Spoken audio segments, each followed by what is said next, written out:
महावीर ने ज्ञान के 5 प्रकार बताए हैं: श्रुति, मति, अवधि, मनप्राय और कैवल्य। बड़ी मजे की बात है, 5 प्रकार ज्ञान के भी, मतलब ज्ञान भी अलग अलग होता है। श्रुति का मतलब है सुना हुआ ज्ञान, किसी से सुन लिया। किसी से सुन लिया कि क्रोध करना बुरा होता है, किसी से सुन लिया कि वासना बुरी है, किसी से सुन लिया कि आग में हाथ डालने से जलता है। सुन लिया, मान लिया, सुना हुआ ज्ञान। और सुना हुआ ज्ञान कोई गहरा नहीं जाता, ऊपर ऊपर रह जाता है।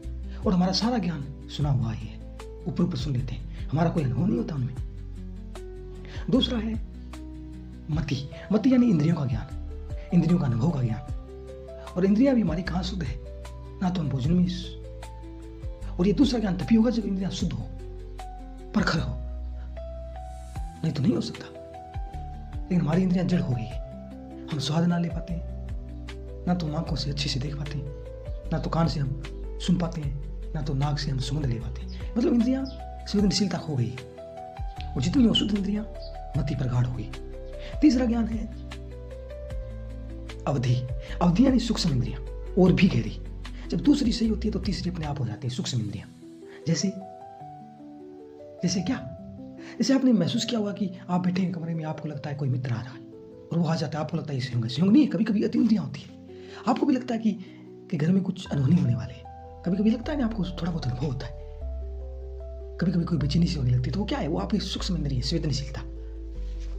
कभी कभी पता चल जाता है कि ये होने वाला है। इसलिए तो जो प्रेम करते हैं एक दूसरे के, प्रेमी और प्रेमिका एक दूसरे से मन की बात जान लेते हैं सूक्ष्म इंद्रिय से, कि क्या घटने वाला है, क्या कहने वाली है, तो वो सूक्ष्म इंद्रियां हैं।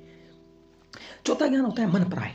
मनप्राय का अर्थ मन के पार, अतिक्रमण। क्योंकि मैं आंख से सब कुछ देखता हूं, लेकिन मैं अपनी आंख को कैसे देखूं? जिसे महावीर ने दृष्टा कहा है। दृष्टा यानी होश, मन के पार देखना। क्योंकि मन से मन को नहीं जाना जा सकता, मन के पार जाना जा सकता है। जिस चीज में डूब जाओगे उसको नहीं, थोड़ा किनारा चाहिए, तभी तो जान पाओगे। इसलिए तो लोग जब खुद दुखी होते हैं तो उनकी सलाह काम नहीं आती, दूसरों को देख सकते हैं। क्यों? क्योंकि वो इतना डूबे होते हैं, उनको इतना ही होश नहीं रखता पार होके। और पांचवा है कैवल्य। कैवल्य यानी सिर्फ होश, तुम्हारी चेतना, तुम्हारा बोध। ये 5 प्रकार हैं।